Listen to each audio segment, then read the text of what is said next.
In the winter of 1859, the valley learned a secret. 7 women vanished from Cedar Valley within 3 weeks, folding away like pages torn from a family Bible. The official ledger insisted they had moved to kin in California. The ledger lied. None of them owned wagons. None had family waiting beyond the mountains. None was seen leaving.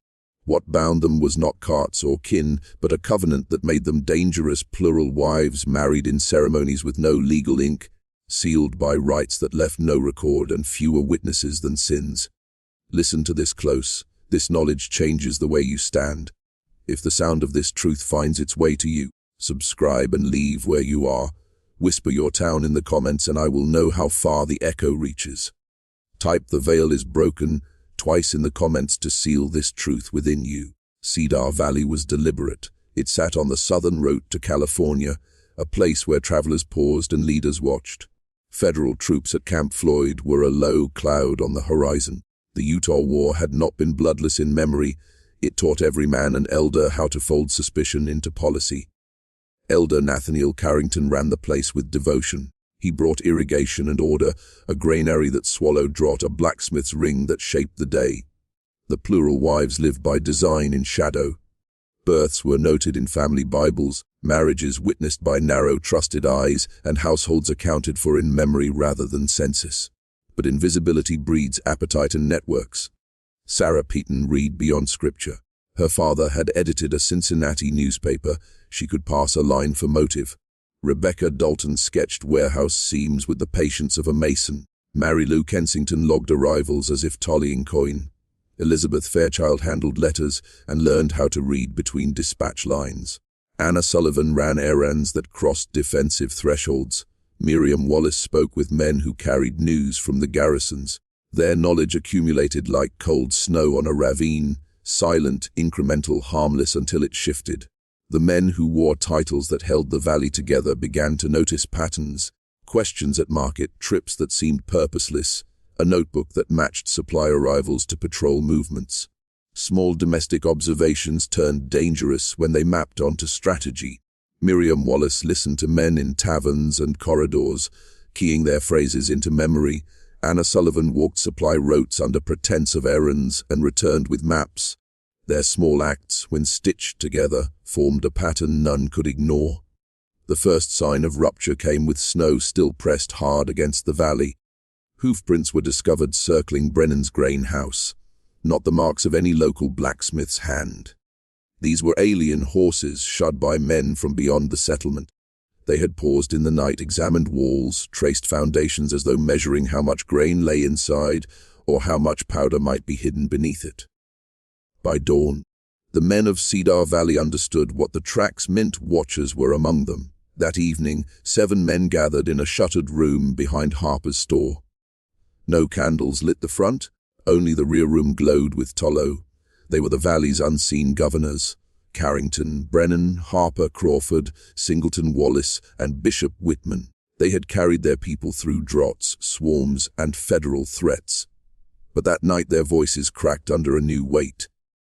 Federal riders had been seen in Fairfield, men pretending to be cattle buyers, but speaking of supply routes, caches, and Cedar Valley itself. The name had crossed foreign lips, and if Cedar Valley's name was known, so were its secrets. The men sat in silence, the walls creaking with wind, until one spoke the thought none wished to claim. Someone inside was feeding the fire. They searched inward, teenage boys loose of tongue, a merchant carrying gossip, but evidence spread its roots too deep. Crawford's wife Elizabeth had asked pointed questions about his letters. Harper's wife Mary Lou kept odd notes about wagons. Rebecca Dalton lingered too long at warehouses. Even Catherine Fletcher, barely 19, seemed to know more than her station allowed. Carrington whispered it into the air, a poisoned truth they could not retract. The wives, not their first wives, bound by law and record.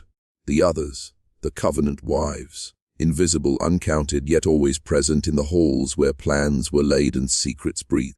They slipped between rooms like air itself, gathering more than they were given.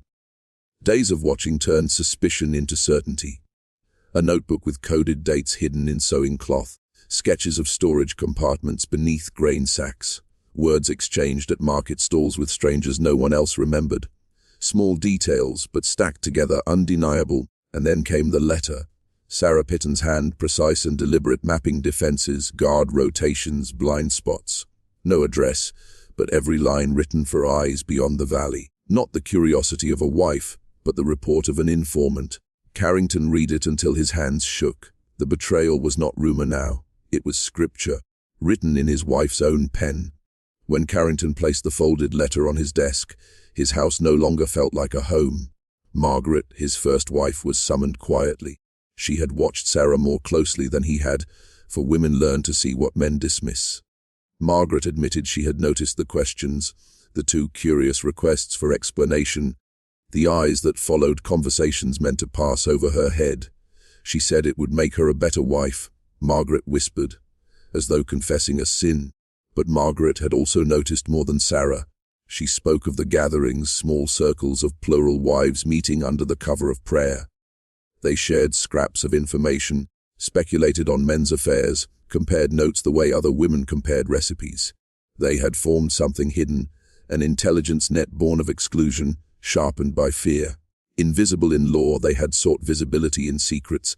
What began as protection had become power, and that power had found buyers. Brennan discovered money tucked into a storage barrel. Crisp bills marked from California, not Utah. Singleton found questions in Anna's lips too precise to be idle guard schedules, watch posts where rifles slept in the dark. Fairchild lingered at market stalls, always within earshot of travelers. Every wife carried a fragment of the greater design, each piece harmless alone but together damning. The realization fell heavy. The women had not only been listening, they had been selling. Secrecy had made them perfect couriers. No census counted them, no ledger bound them, no officer of the law knew their names. Shadows cannot be subpoenaed. If the federal officers pressed, the wives could slip forward as nameless witnesses, their testimony wrecking everything.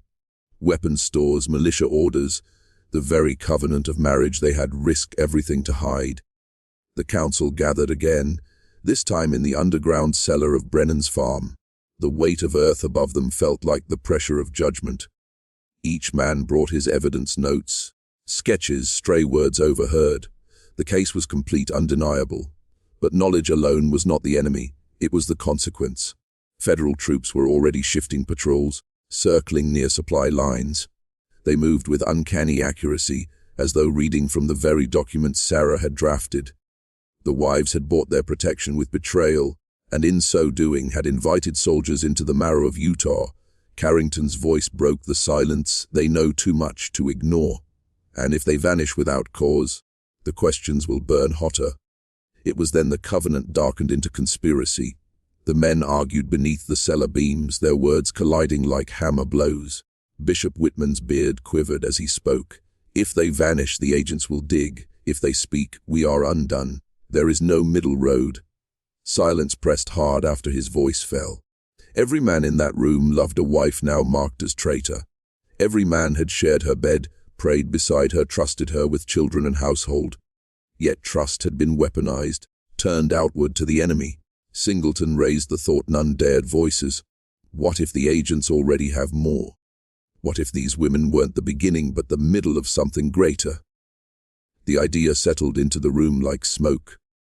If Cedar Valley's wives had been recruited, then so had others. St. George, Parowan, the smaller settlements threading Utah's veins. A network of shadows selling the marrow of the saints to Washington. The danger was no longer personal, it was territorial. If word spread, if proof surfaced, the plural covenant itself could be dragged into light. Polygamy was already a scandal to the east. If tied to espionage, it would be not scandal but noose. Daniel Crawford, who handled letters, gave voice to their dread.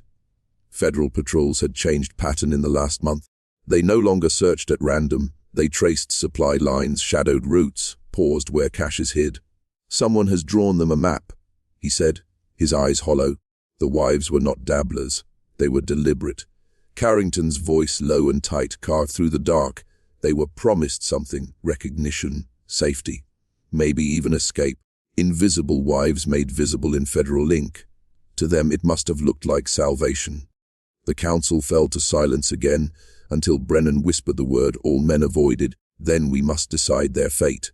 In that cellar, the covenant twisted into judgment. What began as devotion now demanded elimination, not as wives, not as women, but as liabilities too dangerous to permit another dawn. If you hear these words and feel the shiver of recognition, seal this moment. Type "the veil is broken" twice in the comments and hold it fast within you. For this knowledge binds us together across time. The men rose from their seats with the weight of executioners, knowing the law above would never record what they were about to decree. A covenant had been made in secret. Now another covenant would be forged, sealed not in marriage, but in blood. At dawn, Cedar Valley looked the same, chimneys trailing smoke, children scattering to chores, women drawing water. But beneath the calm, the men carried the decision of the night like a hidden blade. No decree was written, no word spoken aloud beyond that cellar. Yet every man knew his role, and every wife marked for silence was already moving through her final days, unaware of the weight gathering above her head. Carrington returned to his home where Sarah hummed a hymn as she kneaded bread. He studied her hands, steady, capable, the same hands that had drawn lines across a paper that could ruin them all. His throat constricted. Betrayal and love warred inside him, but duty smothered both. For the community, for Zion, she could not live. Others faced the same torment. Brennan saw Rebecca cradle their child. Unaware she had drawn maps of his grain house with such care that an outsider could breach it in a night. Harper found Mary Lou's notebook tucked neatly beneath folded linens. Innocent to the eye, but in truth a ledger of treachery. Singleton watched Anna return from errands that masked her reconnaissance of defenses. Each man looked upon his wife and saw not partner, not covenant, but spy. The council resolved to act with precision, not rashly, not publicly, but with the same deliberation that had hidden their marriages in the first place. The women must disappear without ripples, swallowed by the valley's silence. To the ledger, they would appear relocated, visiting kin, gone by wagon. To the truth, they would be buried in earth that would never confess. But questions haunted even the strongest elder. What if the federal agents demanded more? What if silence itself provoked suspicion? What if the wives had already given more than the men could recover? That night, Carrington met again with the council. "We are not choosing between mercy and cruelty," he said, his voice stripped of hesitation. "We are choosing between survival and annihilation. One settlement falls, and the entire territory falls with it." No one disagreed. The decision had already been written in their hearts. Above their meeting place, the wind keened against the store's roof, carrying with it the weight of judgment. 7 women had been bound by covenant. Now by that same covenant twisted to darker ends, they would be unbound. The valley had kept its secrets before. It would keep this one too. The plan unfurled with the patience of men who understood that one mistake could invite an army. Each wife would be approached separately, summoned under the pretense of devotion, counsel, or duty. None would suspect the true design until silence had already claimed them. Their vanishings must appear scattered, unconnected, like leaves carried off by winter wind. Elizabeth Fairchild was first. Her husband Daniel, the postmaster, told her of a message needing delivery at nightfall. She followed him out past the fields, her shawl pulled tight, asking idle questions about who awaited the letter. She never returned. By morning, Daniel explained to neighbors that Elizabeth had received sudden word from kin in California. The valley nodded unquestioning. No one asked how kin could call so swiftly, or why she left without farewell. Rebecca Dalton disappeared next. Brennan told her of a family in need at the southern edge of the valley, and she carried a bundle of food and cloth into the night. She too did not return. By dawn, Brennan spoke of her journey to kin in Nevada. Again, the valley murmured sympathy, but no suspicion. One by one, the wives were drawn into absence. Each husband crafted a story tailored to his wife's supposed departure.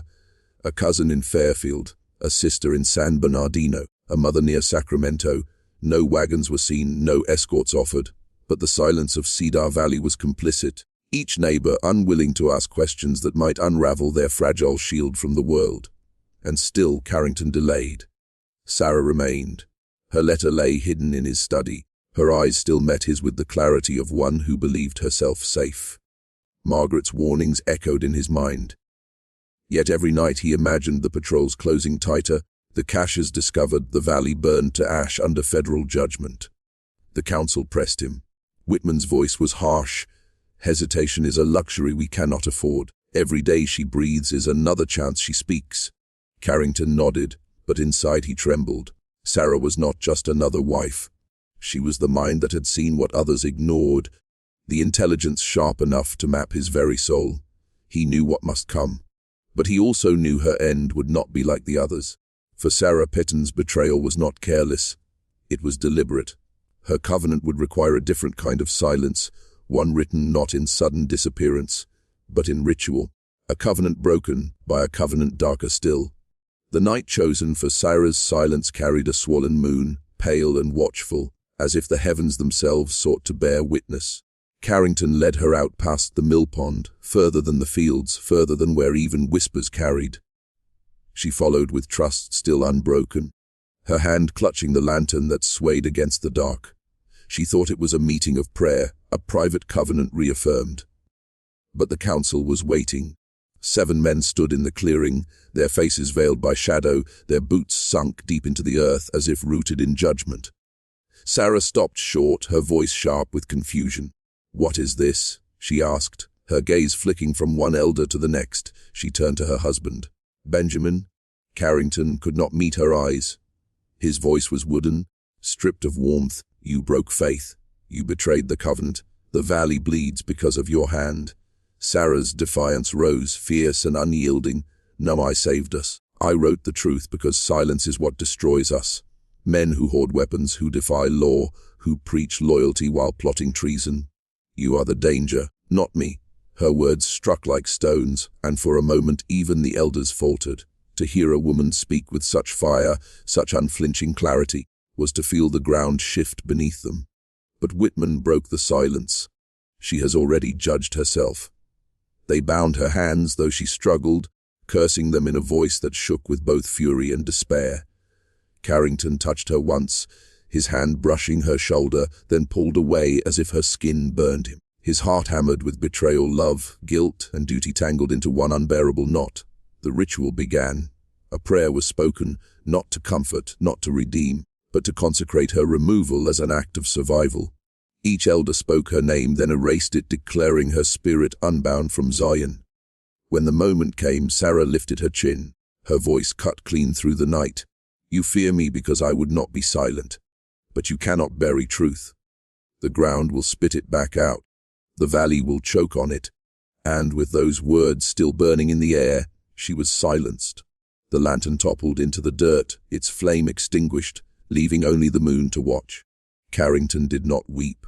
He only stared at the soil covering the woman he had once called covenant, and for the first time he feared not the government, not the agents, not the council. He feared the truth she had spoken. In the weeks after Sarah's silencing, Cedar Valley grew quieter, but it was not the quiet of peace. It was the hush of a place smothered, a silence forced upon every home like a veil. The wives had vanished one by one, their absences explained away with brittle lies, but Sarah's departure hung heavier, sharper. Neighbors whispered in kitchens with doors barred shut, children asked why so many mothers were gone, and men rehearsed the same hollow explanations until even they began to sound unconvincing. Carrington walked among them like a spectre. His sermons still filled the chapel, but his voice no longer carried fire. The words left his mouth, yet his eyes never lifted from the floorboards. Those who listened saw a man still cloaked in authority, but stripped of conviction. At night he dreamt of Sarah's last words, spoken not as a plea but as prophecy. "The ground will spit it back out. The valley will choke on it." He woke in sweats, certain he could hear her voice riding the wind, her steps pacing outside the window. More than once, he rose to check the yard, lantern in hand, only to find nothing but restless earth. But the land itself seemed restless too. Strange things began to stir in Cedar Valley. Wagons overturned on roads that had always been steady. Livestock grew ill without cause, their bodies bloating, their eyes dull. Children whispered of hearing women's voices singing from the woods at dusk, voices that vanished when fathers came to listen, and then came the smell. A low, sour stench that clung near the mill pond on still mornings. The men said it was nothing, perhaps a dead animal caught in the reeds. But the wives, Those who remained looked at one another with knowing fear, because the smell was strongest on the nights the moon was high, drifting from the direction where Sarah had been taken. The covenant, once their shield, had become their weight. Every man felt it pressing on him, every night stretching longer, every silence heavier. They had buried their wives in the name of survival, but the soil of Cedar Valley was refusing to keep its secrets. And in the hush between the hymns and the prayers, the valley began to murmur, not of faith, not of loyalty, but of reckoning. The reckoning announced itself first in whispers, then in signs no man could deny. One morning, before the sun had crested the ridge, the church bell tolled on its own, 3 long, mournful rings that shook the valley awake. When the men rushed inside, they found no one had touched the rope. The bell rope swung in the air, damp with dew, as though pulled by unseen hands. That same week, the soil near the mill pond shifted. Children gathering reeds stumbled upon mounds of earth freshly heaved, though no spade had touched them. The air reeked stronger than before, sharp, sweet, and rotten all at once. Men brought torches to burn the ground, but the smoke curled back on them, choking their throats, blinding their eyes. Carrington grew hollow, as if life itself were retreating from him. His nights were the worst. Sarah's voice came clearer now, threading through his dreams. Sometimes it was a whisper, "You cannot bury truth." Other nights it was a scream, tearing him from sleep, his chest pounding, as though he were drowning under the weight of the very earth they had laid over her. The elders convened again, this time in fear rather than triumph. Whitman tried to steady them, declaring the covenant still unbroken, that God was testing their resolve. Yet even as he spoke, a candle on the table sputtered and went out, though no draught moved the room. The men sat in the dark, their faces pale, each too proud to admit what gnawed at them. It was not God they felt breathing on their necks. Whispers spread that the wives, those buried, those silenced, were not at rest. Children began to wake screaming in the night, insisting they saw pale figures at the edge of the fields. Dogs howled at shadows and would not approach the pond. And more than once a farmer, walking home late, he saw a woman's silhouette standing on the ridge, her face turned toward the valley, unmoving. Carrington no longer denied it. He knew Sarah had not left him, not in spirit, not in vengeance. She lingered, not to forgive, but to remind. Every breath he took felt stolen, borrowed from the silence he had imposed on her. And in the marrow of his bones, he knew the valley was not theirs anymore. It belonged to the dead, and the dead were restless. By the harvest of that year, Cedar Valley could no longer pretend. The crops rotted in the fields, blackened from the root upward. Corn stalks twisted, their husks splitting to reveal kernels slick with mold. Wheat bent under its own decay, heads heavy and stinking. No prayer, no hymn, no gathering of hands lifted skyward could halt the blight. The valley was starving, and every man knew why. At night, the voices grew bolder. They were not faint echoes anymore, but full-bodied songs, low, mournful chants that rolled across the fields. Some claimed they heard their wives' names woven into the dirges, syllables pulled long like threads in a loom. Others swore they heard weeping outside their windows, fingernails scratching faintly against the wood. Carrington no longer preached of covenant. His sermons faltered, his words crumbling into silence. One Sunday, he stood at the pulpit and opened his mouth, but no sound came. The congregation stared wide-eyed as he choked on the weight of his own voice. That morning marked the end of worship. They left the chapel doors shut, the bell untolled, the hymns unsung. It was then that the first man disappeared. Amos Ritter, one of the fiercest in silencing the wives, never returned from his field. His plough sat abandoned, the horse tethered and trembling, eyes rolling as if it had seen something unspeakable. By dusk, neighbors found deep furrows clawed into the soil, too wide for any human hand, too ragged for any tool. Of Amos, nothing remained. Fear split the brotherhood of men. Some clung tighter to the covenant, insisting this was the cost of their rebellion against God's test. Others whispered what none dared say aloud, that it was not heaven punishing them, but the very women they had buried beneath the earth. Carrington drifted through the days like a shadow, gaunt and hollow-eyed. He stopped eating, stopped speaking. When he did sleep, he woke with dirt beneath his fingernails, though he never left his bed. He knew Sarah was near. He felt her breath on his cheek, smelled the iron tang of earth and decay when no one else did. And as the valley crumbled, the men began to see what Carrington had known all along. The covenant had not protected them. It had cursed them. The valley itself had become the grave, and the grave was opening. The silence of the wives was breaking. The breaking came swift, like a storm that had long been circling unseen, finally tearing open the sky. One night the valley was roused by a sound no ear could mistake. A chorus of screams, not from living throats, but from the earth itself. It began at the pond, rippling outward like thunder rolling across water. Windows rattled, doors shook on their hinges, and children clung to their mothers while fathers stood paralyzed, clutching rifles they knew were useless. The ground split in places, not with quakes but with soft, deliberate sighs, as if the soil itself exhaled. From these fissures rose a stench so powerful it sent men retching into the dirt, and with that stench came movement, small at first, shadows shifting at the edges of lantern light, then shapes taking form. Figures. They were not whole, nor were they broken. They stood in the fields, pale as the moon, dresses clinging to them as though still damp from the grave.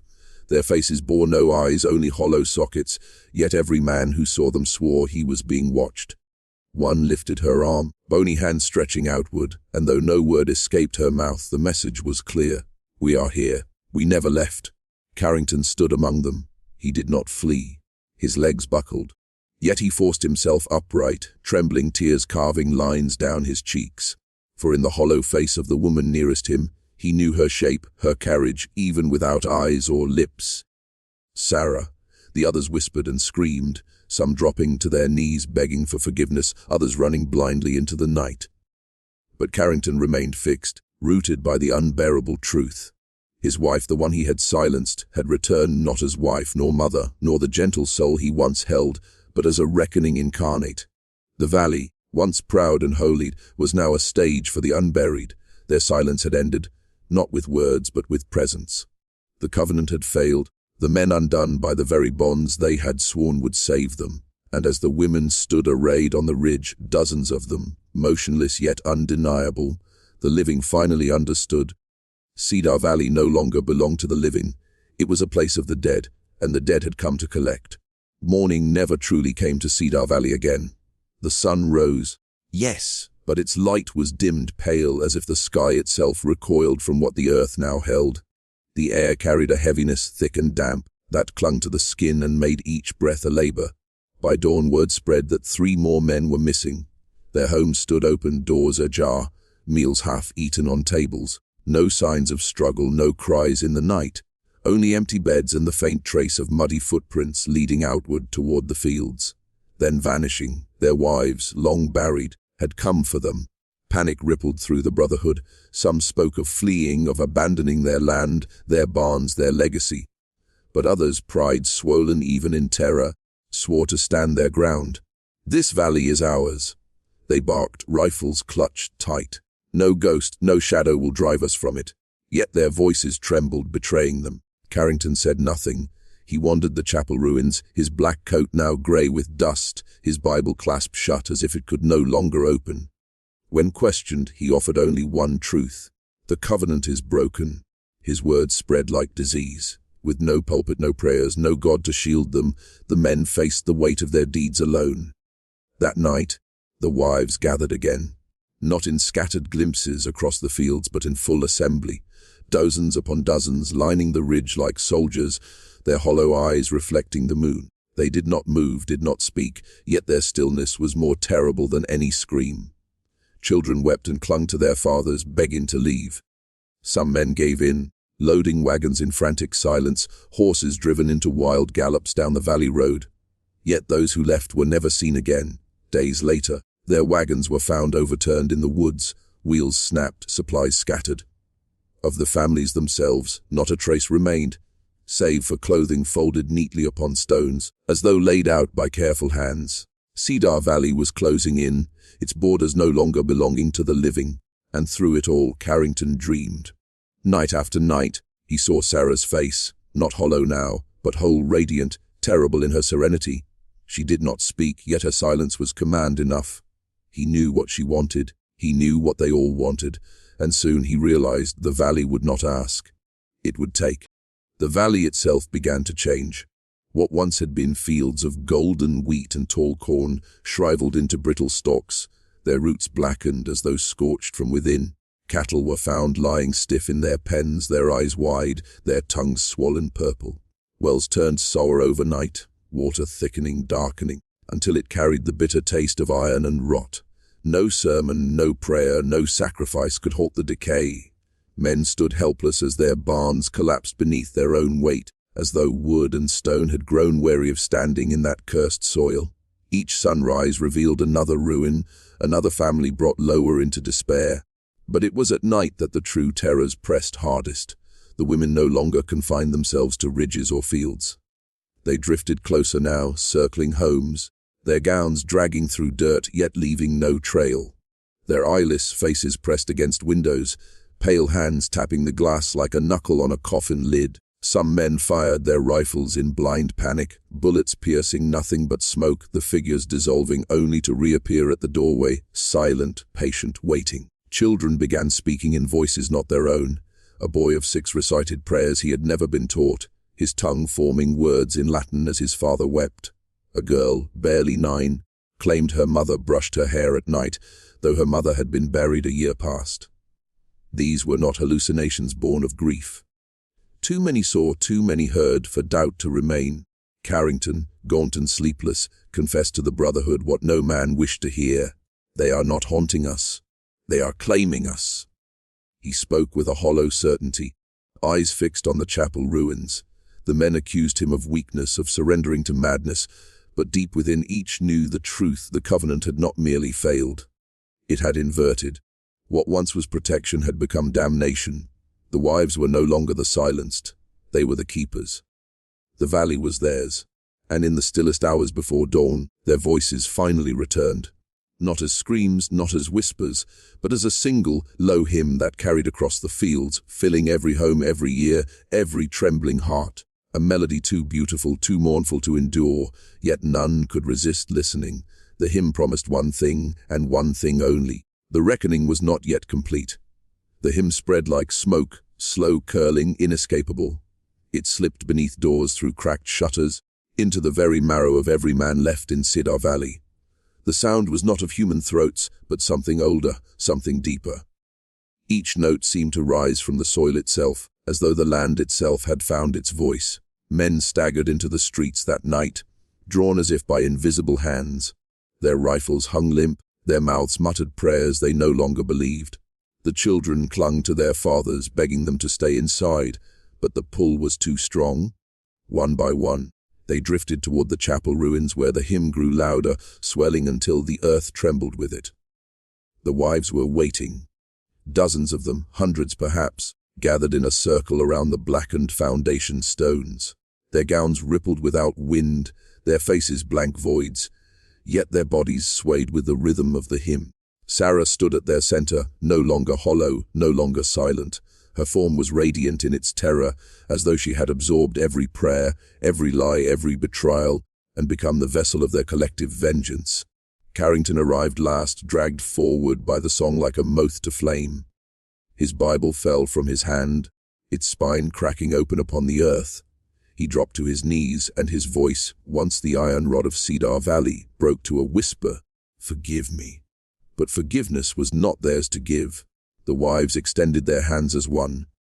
The men who had gathered found themselves unable to move, their feet anchored in the soil, their arms trembling against an unseen force. Then, in perfect silence, the wives lowered their hands. The hymn ceased.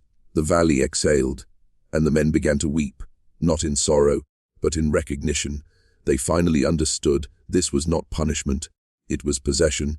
Their lives, their legacies, their bloodlines had been claimed. The valley itself was no longer a place of harvest, but of inheritance, an inheritance that belonged to the women they had buried, bound, and betrayed. One by one, the men collapsed into the dust, their bodies still, their eyes glassed. When they rose again, their movements were wrong, too smooth, too synchronized. The wives had not come to destroy them. They had come to inhabit them. And so Cedar Valley did not fall in fire or flood. It simply shifted. A town of men became a town of shells.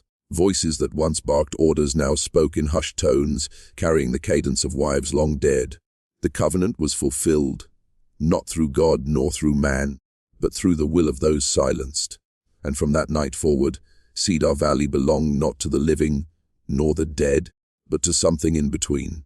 Years passed before anyone dared approach Cedar Valley again. Maps began to omit its name, travelers chose longer routes to avoid its shadow, and whispers of what happened there became little more than fireside warnings told in hushed voices. But curiosity, like rot, always finds its way back. A group of surveyors, strangers sent by the state to assess abandoned farmlands, arrived one autumn morning. They expected ruins, collapsed barns, fields reclaimed by weeds, a forgotten ghost town waiting to be measured and sold. What they found was worse. The town still stood, houses leaned but did not crumble. Fields, though dry, bore neat rows as though tended by invisible hands. Smoke curled lazily from chimneys where no firewood had been chopped in decades. And in the chapel ruins, the bell, long since melted into black slag, tolled faintly, its note carrying across the valley without a visible source. The surveyors entered the main street cautiously, their boots crunching gravel that felt too soft, too yielding like soil freshly turned.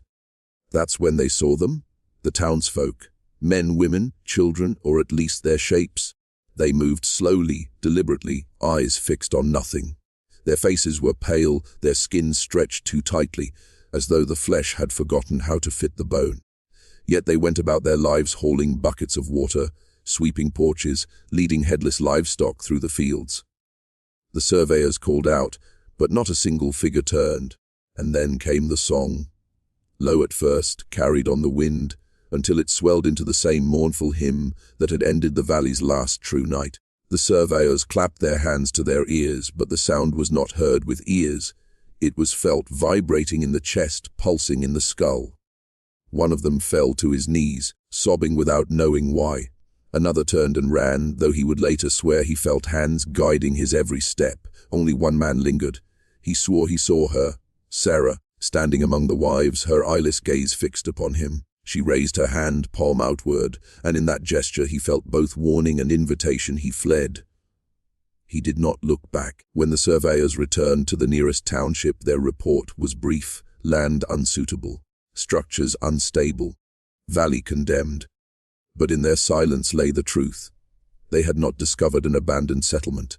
They had stumbled upon a living covenant, still pulsing, still binding. And so Cedar Valley remained sealed in its own time, untouched, unbroken, unending. Those who ventured too close vanished. Those who listened too long to the wind carried back strange hymns in their sleep. The Carver name dissolved from records, the brotherhood forgotten. But the wives endured, not as ghosts, not as memory, but as the eternal heartbeat of the land they had claimed. And if you listen on certain nights, when the moon is thin and the air sharp, you may hear it still. The hymn of Cedar Valley. A song that promises one thing and one thing only: the reckoning is never finished. But endings in Cedar Valley are illusions. What seems final is only another verse in the song.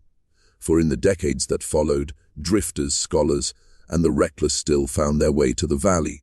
Each believed themselves immune to old superstition. Each vanished without a trace. Yet their absence did not erase them. No, the valley absorbed them. Their voices joined the hymn. Their faces appeared among the pale figures sweeping porches, tending fields, staring endlessly into nothing. It became clear to those who studied the legend: Cedar Valley was not cursed. It was complete. The covenant forged in blood and silence had birthed something eternal, something no fire, flood, or prayer could erase. The land itself was alive, pulsing with the will of those wronged women. Their justice was not loud. It was not swift. It was patient, enduring, all-consuming. Where men once silenced them, now silence itself was their weapon. Where they were stripped of power, now the very earth bent to their dominion. And what remains most disturbing is not the story of what was lost, but of what endures. The hymn does not fade. It waits. It travels on wind, in the rustle of dying leaves, in the hollow echo of a church bell you know should not be ringing. It reminds all who hear it that some debts cannot be buried. Some vows cannot be broken. Cedar Valley is no longer a place. It is a question. What happens when the silenced refuse to stay silent? That question still waits for anyone bold or foolish enough to answer it. For the valley does not forget. The wives do not forgive, and their song, mournful and unending, will one day find its way to your window. When it does, you will not cover your ears. You will listen. You will understand, and you will know the reckoning was never theirs alone. It has always been yours.